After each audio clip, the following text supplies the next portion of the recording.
नमस्कार, मी Rajratna Jondhe. Top news मराठीच्या विशेष शो पंचायतमध्ये आपलं स्वागत. सध्या राज्यात नगरपालिका आणि त्याचबरोबर नगरपंचायत या निवडणुकीची रणधुमाळी सुरू झाली आहे. खरं तर याच निमित्तानं आता आम्ही स्वराज्याची राजधानी असणाऱ्या साताऱ्यात आहे. साताऱ्यात नेमकी कोणत्या पक्षाची हवा आहे आणि त्याचबरोबर साताऱ्यामध्ये नागरिकांचे या निवडणुकीमध्ये मूलभूत प्रश्न कोणते असणार आहेत हे आपण थेटपणे सातारमधील पत्रकारांकडूनच जाणून घेणार आहोत. चला तर मग. नमस्कार, मी राजरत्न जोंधे. टॉप न्यूज मराठीमध्ये आपलं स्वागत.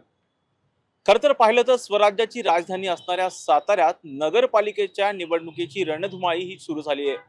खरं तर टॉप न्यूज मराठीचा जो विशेष कार्यक्रम आहे पंचायत, त्या माध्यमातून आज आपण स्वराज्याची राजधानी असणाऱ्या साताऱ्यात आलेलो आहोत आणि नेमक्या इथल्या काय समस्या आहेत, त्याचबरोबर इथलं राजकारण नेमकं कसं आहे हे आपण सातारमधील पत्रकारांकडूनच थेटपणे जाणून घेणार आहोत. आपल्यासोबत सातारमधील प्रतिष्ठित असे पत्रकार आहेत, त्यांच्याशी आपण संवाद साधणार आहोत. आपण पाहतोय की सातारचं राजकारण हे दोन राज्यांच्या भोवती आपल्याला पाहायला मिळतंय. सध्या नगरपालिकेच्या निवडणुका आहेत. आजपर्यंतचा नगरपालिकेचा इतिहास कसा राहिला? साहेब, पहिलं तुमचं मनापासून साताऱ्यात स्वागत करतो.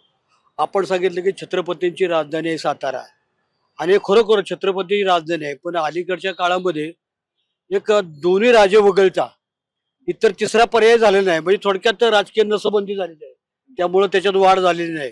आणि सर्वात उमेदवार नशिबवान असे आहेत की प्रचाराला यांना भरपूर युवक मिळतात. इतर ठिकाणी गेले तर युवकांचा रोजगार वगैरे रोजगारला जातात, पण सातारा त्याला अपवाद आहे. भरपूर प्रमाणात रॉ मटेरियल मिळते, कारण युवकाच्या हाताला काम नाही. त्याच्यानंतर पाहिजे ते उपलब्ध करून देतात 8 आणि हा सर्व खेळ 8 दिवसाचा आहे.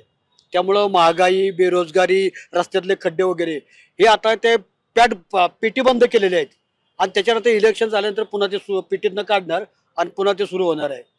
आजपर्यंतचा इतिहास नगरपालिकेचा कसा राहिलेला आहे? आजपर्यंतचा टक्केवारीचा इतिहास राहिलेला आहे आणि ज्याला जास्त मताधिक्य मिळेल त्याची टक्केवारी पण तेवढ्या प्रमाणात, कारण खर्च करावा लागतो इलेक्शनमध्ये.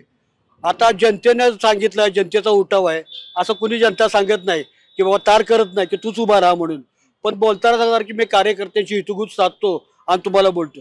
नवलाची गोष्ट म्हणजे जे कुणी एका पक्षातून दुसऱ्या पक्षात जातात त्यांना नैतिकता, वैचारिक भूमिका, सामाजिक काही नसते. त्यांना डावलल्यामुळे ते दुसऱ्या पक्षात गेलेले आहेत. म्हणजे ही परंपरा आहे, राजकीय परंपरा उड्या मारण्याची. त्याच्यामुळं होतंय कसं की सातारा नगरपालिकेला छत्रपतींची राजधानी असल्यामुळं पर्यटन वाढीसाठी खूप चालना आहे. तुम्ही आता ज्या ठिकाणी आहे ते 7 रस्ते आहेत, 7ही रस्त्याने जातात, पण प्रमुख जे आहेत ते 2 रस्ते आहेत. म्हणजे वरचा रस्ता आणि खालचा रस्ता, बाकी कुठंच रस्ते नाहीत. तशीच राजकीय परिस्थिती आहे. पत्रकारिता करत असताना एक गाईडलाईन ठरलेली आहे, त्या गाईडलाईनच्या बाहेर जाता येत नाही. कारण शेवटी कसं आहे की पत्रकारितेमध्ये करत असताना मालक जे सांगतात तेच आम्हाला करावं लागतं. म्हणजे आम्ही वेट बिगार जरी असलो किंवा काय असलं, मालक एक गाईडलाईन देतात आम्हाला की हे प्रश्न 21 प्रश्न मंच आहे, तेवढेच तुम्हाला प्रश्न विचारले जातील, तेवढीच उत्तर द्यायची, त्याच्या बाहेर उत्तर द्यायचं नाही, अशी परिस्थिती आहे.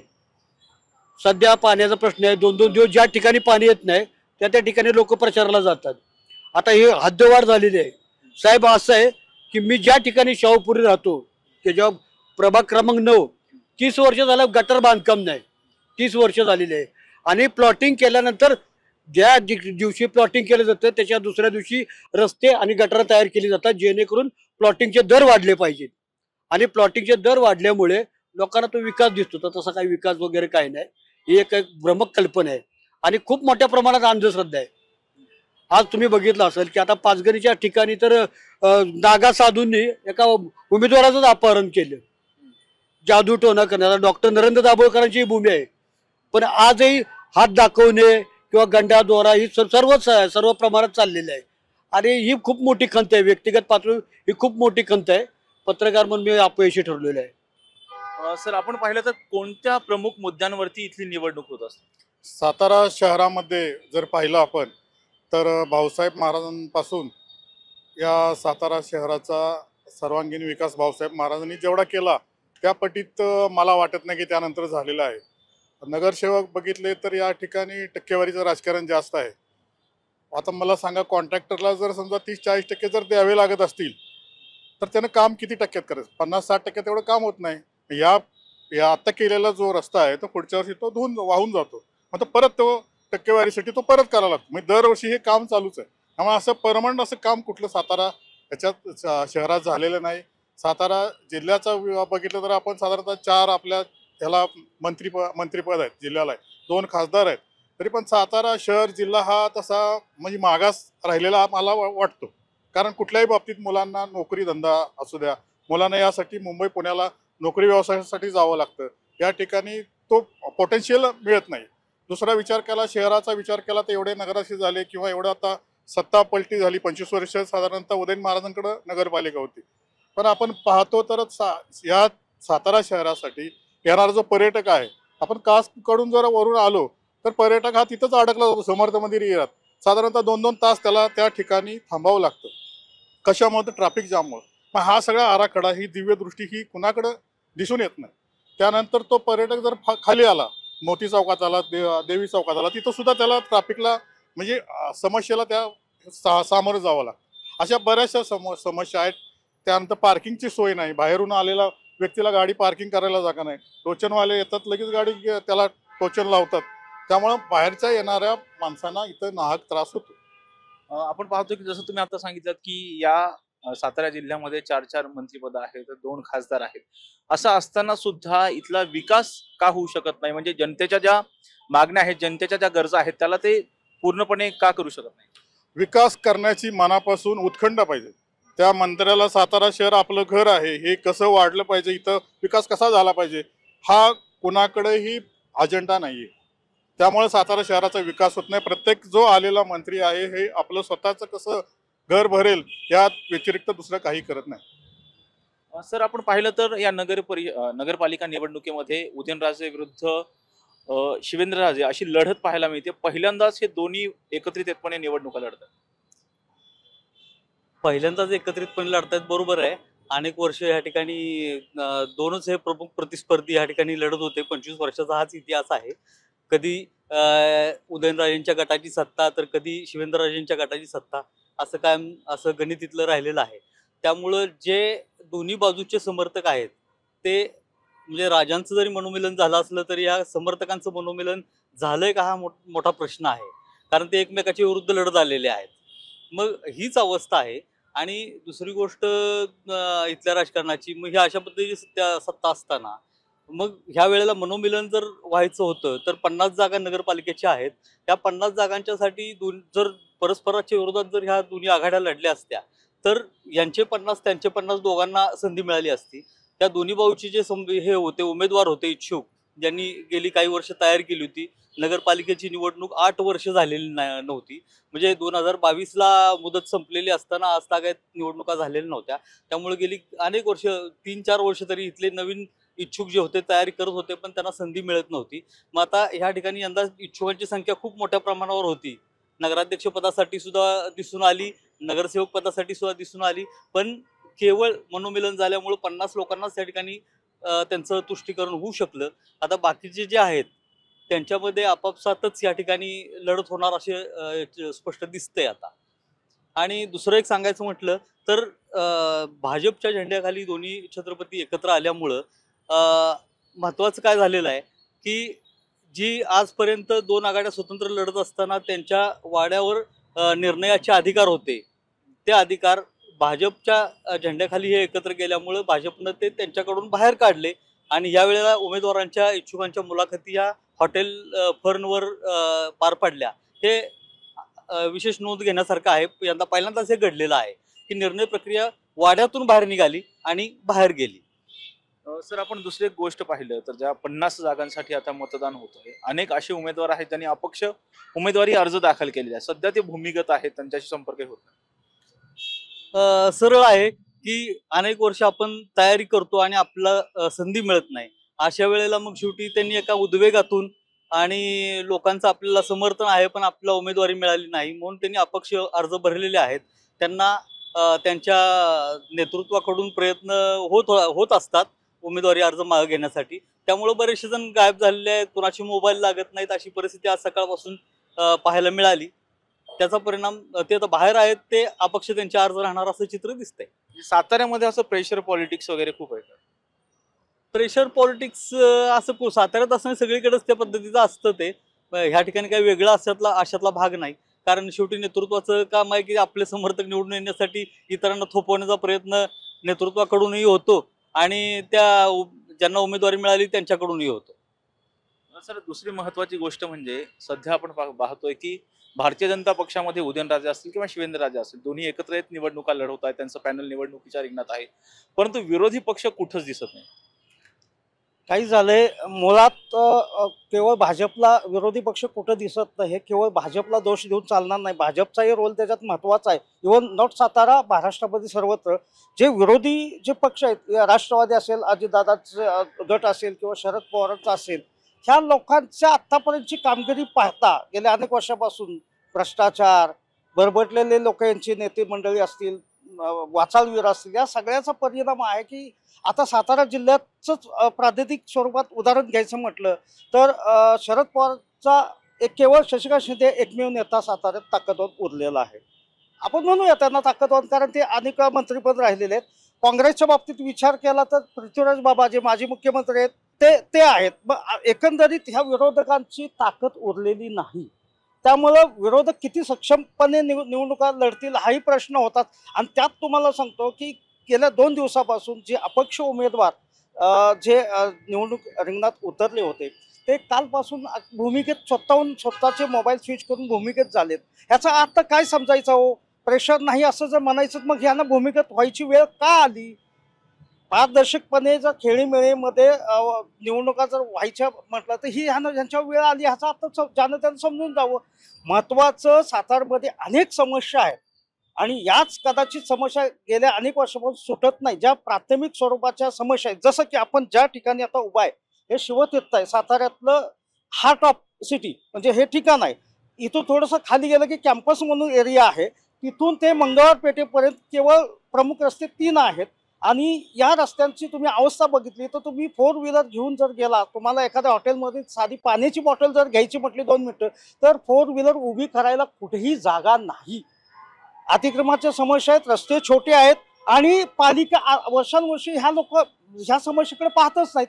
एक इथे कलेक्टर होते राधास्वामी म्हणून, रामास्वामी, अत्यंत चांगला ISI अधिकारी होता. त्यांनी स्वतः जे नगरपालिकेचे भूखंड आहेत ते सुचवले होते की इथे पार्किंग सोय करू शकतात का तुम्ही.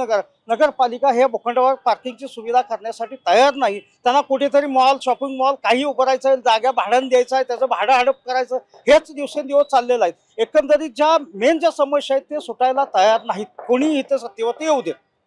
म्हणजे आता इथली जर लढत पाहिली तर म्हणजे याच्यामध्ये कोणी विरोधकच शिल्लक नाहीये, बिनविरोध अशी निवड होती, अशा पद्धतीची ही निवडणूक असणार. विरोध नाही असं नगराध्यक्ष पदासाठी महाविकास आघाडीकडून शरदचंद्र पवारांचा जो गट आहे, राष्ट्रवादीकडून ज्या भाजपकडे ज्या होत्या सुवर्णाताई पाटील, त्या आता तिकडे गेलेल्या आहेत आणि त्या निवडणुकीला सामोरे जात आहेत. म्हणजे नगराध्यक्ष पदासाठी इकडे भाजपकडून तुमचे अमोल मोहिते म्हणून आहे, त्यांच्या विरोधात त्यांची फाईट होणार आहे. आता किती होईल काय वगैरे ते जनताच ठरवेल, आपण ते काय सांगू शकत नाही. पण आहे ते नगराध्यक्ष पदाची तर निवडणूक जवळपास चुरशीशी होऊ शकेल.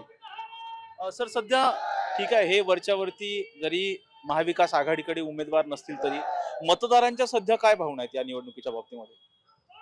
मतदारांना गृहीत धरता येणार नाही अशी हे आपल्याला मान्य करावं लागेल.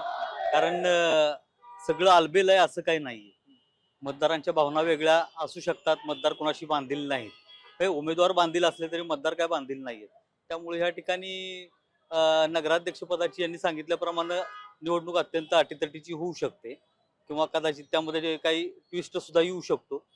कोणाचा त्यांना आतून बाहेरून सपोर्ट आहे काय आहे हे या काही 2-4 दिवसात 5 दिवसात आपल्याला कळू शकेल.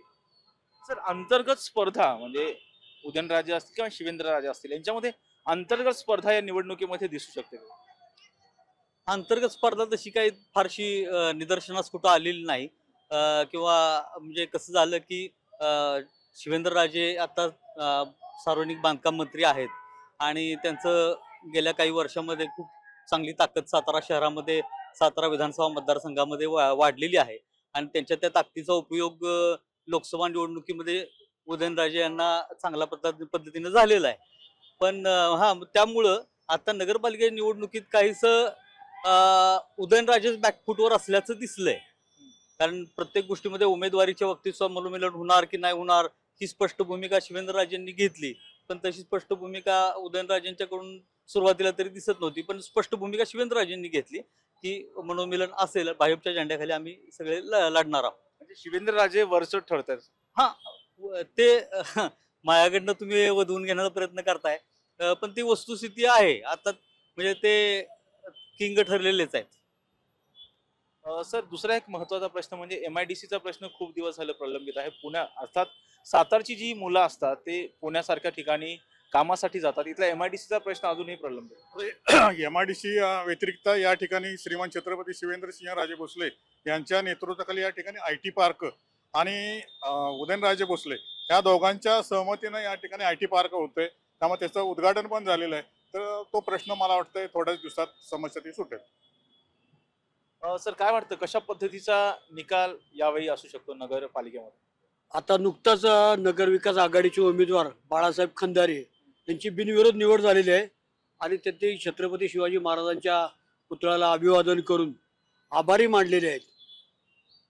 वस्तुस्थिती अशी आहे की आता जसं यांनी सांगितलं की सातारा विकास आघाडीचे नेते उदयनराजे भोसले आहेत, श्रीमंत छत्रपती उदयनराजे भोसले यांचे गेल्या वेळी नगराध्यक्ष त्यांचे होते, पण आता सार्वजनिक बांधकाम मंत्री शिवेंद्रराजे भोसले यांनी अगदी ताकद दाखवून नगराध्यक्षपद आपल्याकडे खेचलेले आहे.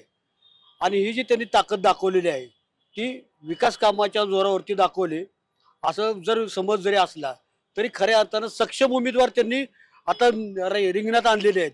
अगदी उदाहरण द्यायचं झालं तर काही ठेकेदार आहेत की त्या ठेकेदारांमुळे प्रभाग क्रमांक 5 मध्ये ठेकेदार उभे केलेले आहेत. त्या ठेकेदारांमुळे रस्त्यात खड्डे पडले काय आणि नाही पडले काय, त्यांनी फक्त बॅनरबाजी केलेली आहे. बॅनरबाजी करायची, एखाद्या एरियामधल्या 4-2 गाठायचे, त्यांना पैसे द्यायचे, म्हणजे काय ऊर बडवून घ्यायचा आणि पुन्हा एकदा ऊर बडवून घेतलं की पुन्हा जैसे ते परिस्थिती राहणार आहे. आता तुम्हाला ज्या सातारचं जे चित्र तुम्हाला दिसतंय या ठिकाणी जसं बऱ्याच लोकांनी सांगितलेलं आहे की निवडणुका येतील जातील पण इथल्या विकासाबद्दल कुणी काय बोलत नाही. गेल्या 2 वेळा जो जाहीरनामा दिलेला आहे त्या जाहीरनाम्याची अनेकदा पूर्तता झालेली नाही, कुणी काही बोलत नाही. बोललं पाहिजे की बाबा काय नाही की ह्या बाबा तुम्ही जो जाहीरनामा दिलेला आहे त्या जाहीरनाम्याची पूर्तता का केली नाही. आता उद्या बघा, उद्या परवापासून त्या जाहिराती वगैरे होतील, गुणगौरव होईल, पुन्हा जैसे ते परिस्थिती.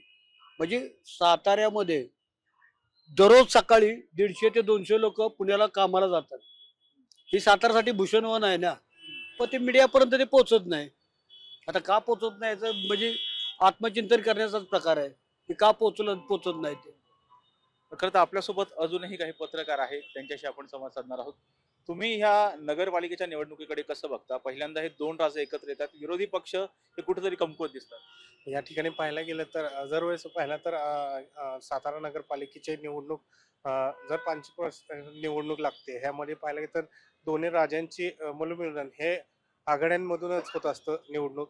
पण ह्यावेळेस पाहायला गेलं तर मनोमिलन होतं की ह्याच्यात लोकसभा आणि विधानसभेच्या वेळेस जी मोठी सभा घेण्यात आली होती आणि कार्यकर्त्यांनी हात धरून आणला की जर वरती तुमचं मनोमिलन कायम राहतं, जेव्हा तुमच्या निवडणुका होतात त्यावेळेस असं दिसून येतं की या निवडणुकीमध्ये तुम्ही फक्त तुम्ही लोकसभा किंवा विधानसभेच्या निवडणुका आल्या की एकत्र येता, पण जेव्हा कार्यकर्त्यांच्या निवडणूक येतात त्यावेळेस तुम्ही ह्या निवडणुका बाजूला सारून वेगळ्या लढता. यावेळेस असा नाही फॅक्टर करता की हा सगळा विचार करून जो मुख्यमंत्री आहे त्यांच्याकडे प्रतिष्ठित हा विचार केल्यामुळे ह्या निवडणुका मनोमिलनात लढायचा ठरवलं गेले आहेत.